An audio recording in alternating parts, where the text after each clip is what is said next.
Namaste, Jai Jagannath. I am Ayush Mahanti, welcoming you all to this video. And in this video, we will discuss about two important concepts: Act East Policy and Act for East Policy of India. So, without any delay, let's start our video. Now, before going to know about Act for East Policy, we have to know about Act East Policy. Now, the Act East Policy was announced in November 2014, which is an upgrade version of Look East Policy. It is a diplomatic initiative to promote economic, strategic and cultural relations with the vast Indo-Pacific countries. Now, in order to recover the loss of strategic partnership USSR, India sought to build up relationship with the USA and its allies in the Southeast Asia. In this pursuit, Look East Policy was launched by the then Prime Minister Narasimha Rao in 1992 to give a strategic push to India's engagement with the Southeast Asia region to boost its standing as a regional power and to counterweight the strategic influence of the People's Republic China. Now, as I have said in the beginning, Act East Policy is an upgraded version of Look East Policy. What is the difference between them?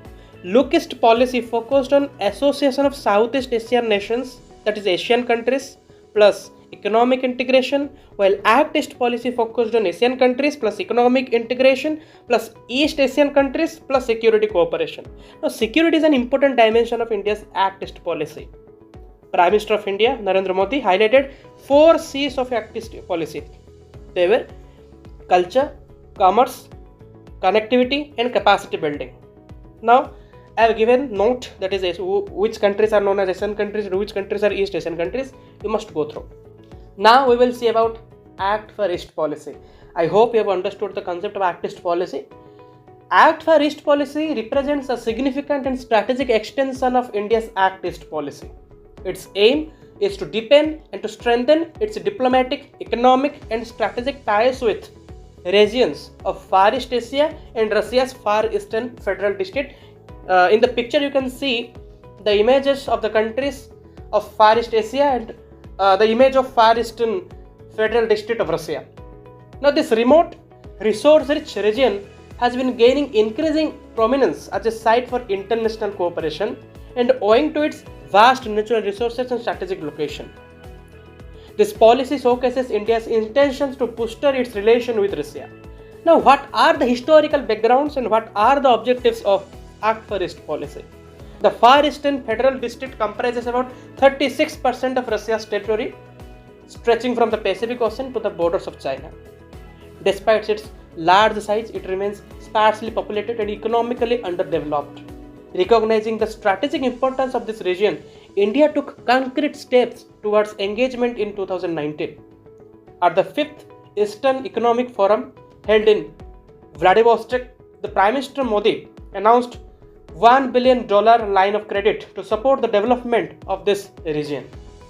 This marked the official launch of Act for East Policy, signaling India's intent to actively participate in the region's development while strengthening its partnership with Moscow, that is with Russia.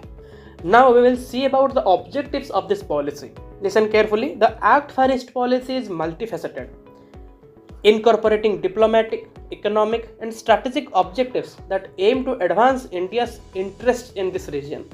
The principal objectives include economic cooperation, diplomatic diversification, geopolitical interests and people-to-people contact. Now listen carefully. The Russian Far East is endowed with abundant natural resources including oil, gas, coal, diamonds and rare earth elements. For India, which faces rising demands of energy, this region offers a significant opportunity for securing stable energy supplies. Now, India's collaboration in the resource extraction projects, particularly in the Sakhalin oil fields and coal reserves in the Sakhalin and the Timor Peninsula, is critical for diversifying its energy imports and ensuring long-term energy security. As India's economy and population grow, its need for hydrocarbons will continue to expand despite global shifts towards renewable energy sources. Thus, deepening economic cooperation in the energy sector remains one of the cornerstones of this policy. Now, diplomatic diversification means what? Through its engagement with Russia's Far East, India seeks to diversify its diplomatic relations in the broader Asia-Pacific region. This strategy offers India an opportunity to participate in the forums and initiatives beyond those dominated by China. Now, Japan and South Korea Both active players in the Russian Far East offer additional avenues for India to build economic and strategic partnerships that complement its larger geopolitical objectives. Now, the Russia's Far East's proximity to major geopolitical flashpoints like China, Japan, and the Korean Peninsula makes it a critical area for India's broader strategic interests.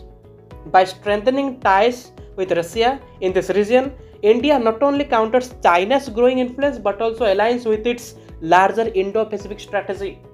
The policy also offers India the possibility of positioning itself as a regional power, helping to maintain a free, open, and rule-based order in the region.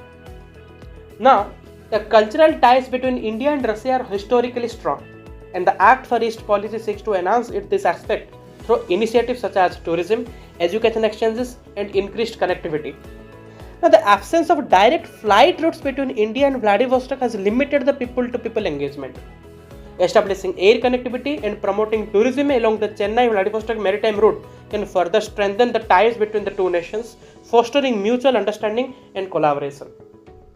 Now, we will see about strategic imperatives. India's strategic imperatives within the Act for East policy are interwoven with its larger geopolitical concerns, particularly in terms of energy security, counterbalancing China and positioning itself within the Indo-Pacific framework. Now, energy security remains a primary concern for India, especially as its energy needs are projected to rise significantly in the coming years. While India relies heavily on the Middle East for oil and gas imports, diversifying its energy sources is crucial for reducing vulnerability to geopolitical risks. Russia, with its vast reserve of oil, gas, and coal, offer a reliable alternative to India. India's investments in energy projects such as Sakhalin-1 and the Vankor oil fields represent a continuation of efforts to secure its energy future. Moreover, Russia's status as a significant coal exporter opens up further avenues for India to secure long-term coal supplies.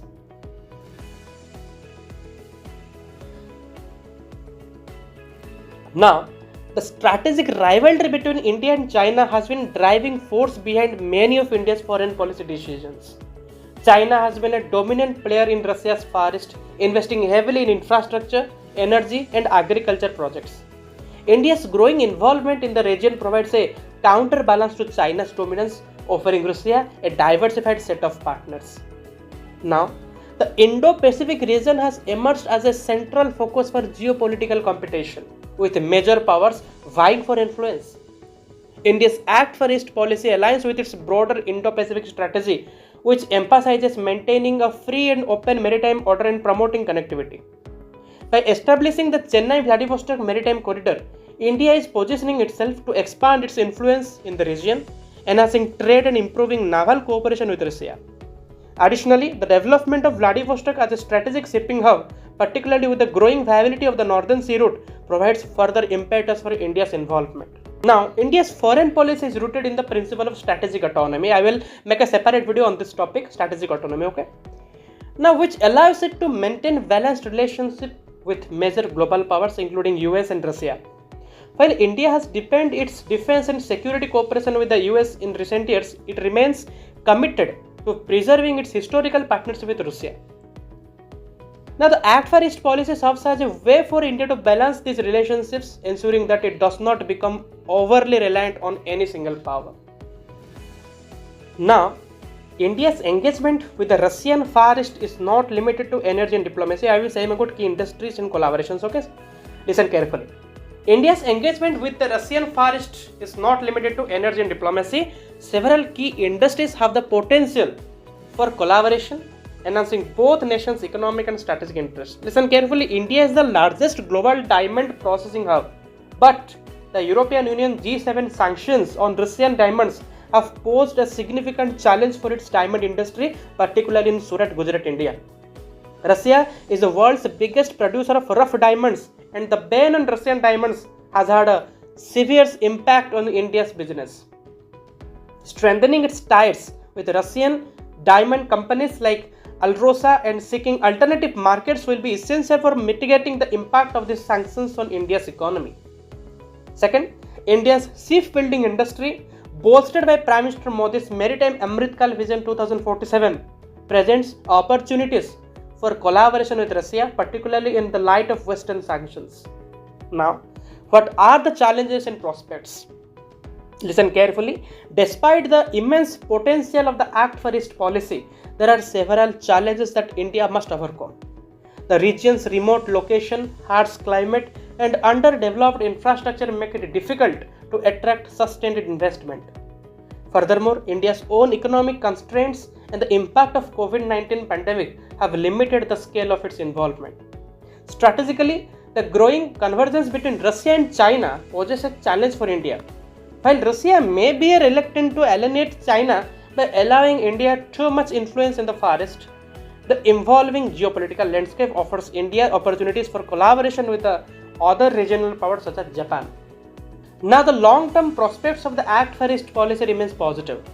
India's $1 billion line of credit, which I have said in the beginning, remember it, is a critical step towards unlocking region's economic potential, and its growing partnership with Japan opens possibilities for trilateral cooperation in infrastructure, energy, and technology in that region. As India continues to diversify its foreign policy, the Act for East policy exemplifies its proactive approach in shaping the geopolitics of the Asia Pacific and securing its strategic interests. In conclusion, the Act for East policy is not just a diplomatic initiative but a reflection of India's evolving role as a regional power. Through economic cooperation, energy security, and strategic engagement, India is positioning itself to play a more prominent role in the geopolitics of the Asia Pacific and beyond, while strengthening its historical ties with Russia. So we have completed this topic. I hope you understood this topic very well. Once again watch the video, listen carefully what I have said in the entire video, make note of them, and I will try to make a separate video on strategic autonomy. Thank you.